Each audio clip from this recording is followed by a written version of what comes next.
It's awesome that you know like what the different leaves and stuff look like. Yeah, there's so many different varieties, and we have other varieties coming in I don't even have myself yet. So, okay, so we have a bunch of unrooted cuttings that we're offering out on the website this next couple weeks, and I have a lot of people that don't want to mess with the unrooted because they don't know how to handle it. I'm not teaching the secrets of the propagation, so because this is our thing that we have to make money on, but the stuff that's coming in that we would ship out to our customers will be ready to root. What usually with Hoyas, a lot of times what people have a problem with is rotting out before they root. So we're going to show you the right soil, how to put them in there. We're going to hydrate them first and then plant them mostly in bark. So I'm just going to go through this same process. It's basically like potting them up, but they have no roots. So by the time 3 to 4 weeks come, they should have roots on them and ready to start selling in about 5 weeks. So what we're going to do is I have what we call a 50 count round tray here. We want a tray large enough cells so that when these little babies go in here, they're not overcrowded. We want a little bit of airflow through here. If we don't have airflow, we're definitely going to kill them. So these are cuttings I did last night. I took these off of my plants because the other ones coming in are obviously not here yet. So normally these would sit up for about a week or so, 3 or 4 days. They got to make sure the sap stops. But what I'm going to do is I'm just going to hydrate them a little bit, put them in some water so that they can soak for a few minutes, and then... Is that water regular water, or does it have special juice? I have some light fertilizer in there and stuff, so it'll help absorb into the plant. So what I'm going to do is I'm going to fill the tray up about 50% with bark. This is a nice fine bark, but it's going to allow drainage. This won't hold water. If I put it outside and it rains, this will be dry by the next day. So I don't have to worry about it if I was a person that's doing this in their backyard, worrying about rain. So about halfway full. Then I'm going to take some food, or turkey poop, and sprinkle some in all the cells. This way here, by the time the roots get down there, they'll have a little bit of fertilizer. So they will, once they start to shoot out the roots, they'll actually start growing pretty fast. Then we're going to top it off. I have 2 ways to top it. I can either use solid bark, or I can add some cocoa coir, sphagnum moss. There's a lot of different ways I can do this to still reduce my water retention on the plants. I did a bunch of them the other day, and all I did is grab the plant, wrap them with sphagnum moss, and put them into the cell. We did it with the 2-inch pot, so we'll be able to sell them sooner.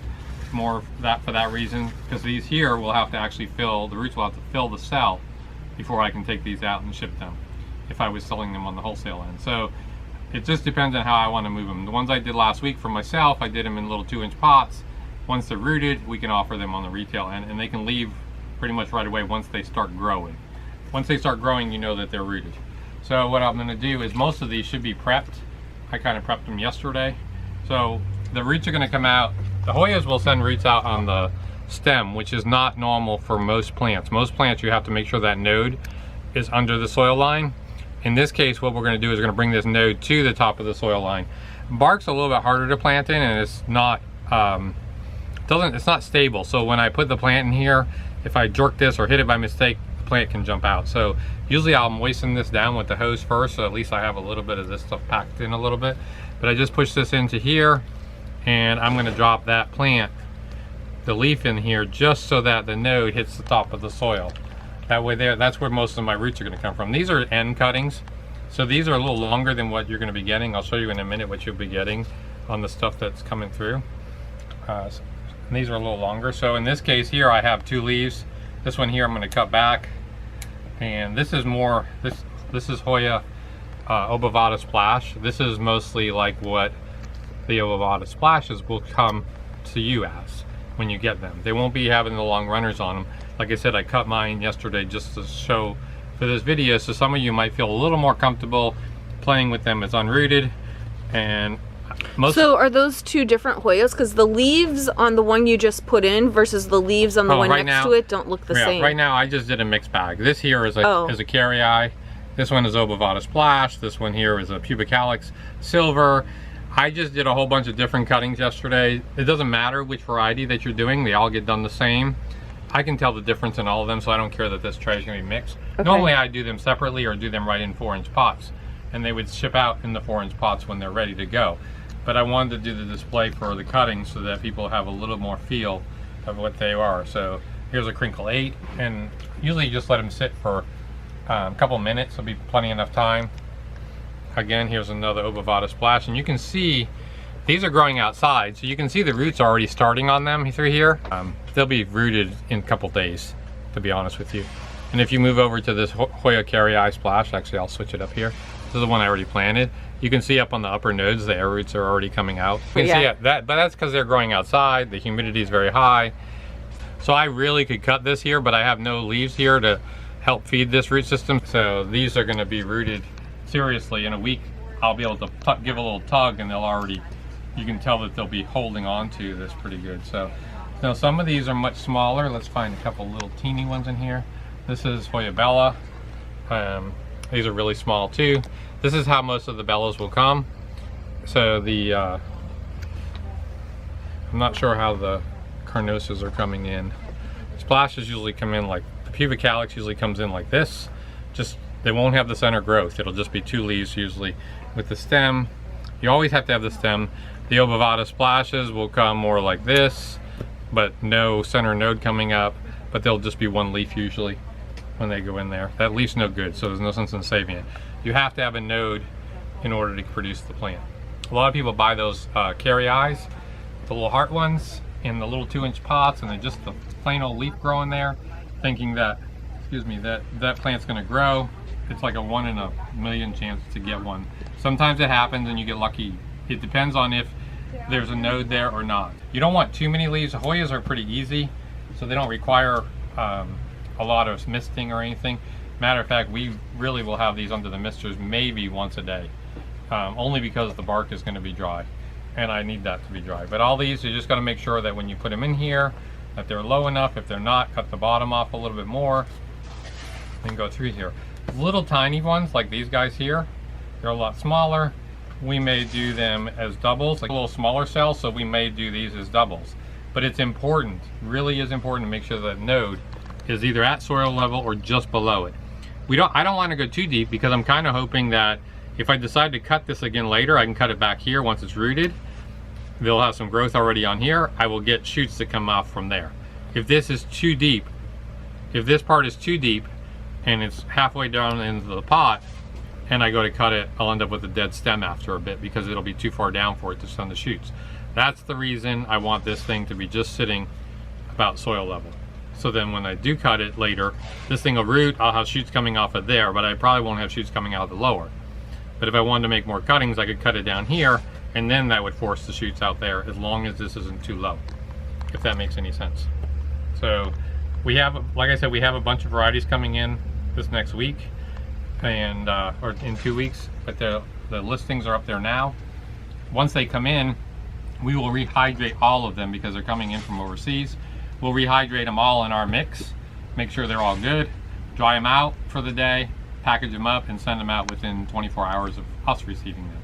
If we don't, whatever sells at that time is what goes out. We will only have that, once they come in, we will only have them listed for another 24 hours. After that, they get taken down, and we pot them all up into liners or 4-inch pots or whatever it needs to do plugs for later. So they're super, super easy. The biggest thing is now is make sure they don't get too much water. Just keep them moist. So right now, as long as, if I take this out, put it under and wet it down really good, I probably don't even have to water it. As long as I have it in the shade, I probably don't have to water this for 2 or 3 days again. And as long as in bright light, no sun, better to be outside if you're able to. If you're in an environment that's not too cold, which means above 50 degrees, the plants will root really fast that way. If the air is really, really dry, if you're on the, on the west coast of the United States and the air is a little drier, probably be a little bit harder to do, but Hoyas really are very popular in California and stuff where it's dry air, so they should just be fine. You just won't have as many roots. Now the ones coming in will have been boxed, so they won't have the little air roots coming out of them. They will have already been traveling and everything else. We usually don't have any trouble with rooting them. We've already done a couple batches this past year that have come in from Asia. No issues on most varieties, as long as we don't overwater them. That's the trick. So, but again, you're gonna feed these after, once they get going, you wanna make sure you're feeding them. We do have a light dose of fertilizer in our water so that they are being fertilized and absorbing through there. That helps make them root faster also. So if you wanna come and mist them with a little Windex bottle with some fertilizer in it at a light dose, that's gonna help push the roots out faster too. So anybody that's been uncomfortable doing it, these Hoyas are super easy to root and a good way to get a good collection without spending a lot of money. And that's it. Nice. You do have to make sure that, I did forget, you have to make sure that they are facing upright. So you have to look and see where the new shoot's going to come out of. If you put them upside down, they may not have an issue, but I did forget to mention that. So you got to make sure that they're upright. You can almost see where the little knobby is, where they're going to come out, where the new shoots are going to come out. And it has to be facing upright when you plant these things. Otherwise, you have to hope that they can spin around and come back upward on their own. So these are usually all cut deep enough so that they're set longer too. This here is longer so that it helps hold itself in place while it's rooting. But again, Hoyas will tend to root on their stem, which is one of the very few plants that do that. So you kind of want a little bit of stem on it anyways. But again, as long as they get all the way down to the base, that'll give you a nice strong plant for later. The bark's a little bit harder to work with. Now this one here doesn't have a leaf down here, but it has a full node. And you may get some plants like that. So this one here will be, pretend the leaves are on here. So this will just go to that point. Let me put this one in. So, and I always try to point the leaves inside so that they're not hanging all arms and hands inside the cart during the whole ride. Because otherwise when you put it, if you have a multi-tray and you put the other tray down, you're going to chop them. So like all these center runners I'll put in the center after we're done. But you don't want your plant sitting out here. Because then when I put another tray down, I'm going to chop that off. So we always try to turn the leaves inside so they keep within your ride. You know, we're in Florida, so keep all arms and legs inside the ride at all times, right. Kind of thing. Yeah, that's what I was trying to say. I just couldn't get it out right. If you break it, then just put the piece down in there. If the leaf falls off, just put that leaf down. I mean, just throw the leaf away, but put the piece in, kind of set it on top of the soil at that point so that maybe it'll still sprout up. This guy has an issue because he's got too big a leaf. He's going to give me a little bit of trouble blocking the other one. So you always want to try to leave the leaves out as much as you can. So you got to turn them however you need to turn them. Like this one here is huge and it's trying to cover up the others. So maybe in this case I put this in a bigger pot instead, so it doesn't beat up my other one beside it. So otherwise I'll lose it. So you don't go through all this work just to throw it away. So, and to do them in a 4-inch pot. I don't know if there's any 4-inch pots around here. They just cleaned up a whole bunch of stuff. So no, I don't have anything. But you do it the same way. Only this would sit in a 4-inch pot. So there's one there. So this is all bark in here. They've already put the fertilizer in here. And then this would just sit just like this. Oh, it's almost sitting on top of the soil. So that's why I said, if you vibrate it too much, they'll just fall out. So once you get them into your spot, you gotta kind of let them sit there. Make sure they're down in the soil if you were to move this to another table. So here's your finished product. This is just a mixed tray of all different sorts, different varieties. And we'll separate them all out, or we'll sell them as a random mixed tray on the wholesale site later. We'll figure it out how we want to do it then. There you go. Awesome. Don't forget to feed your plants. All the other ones.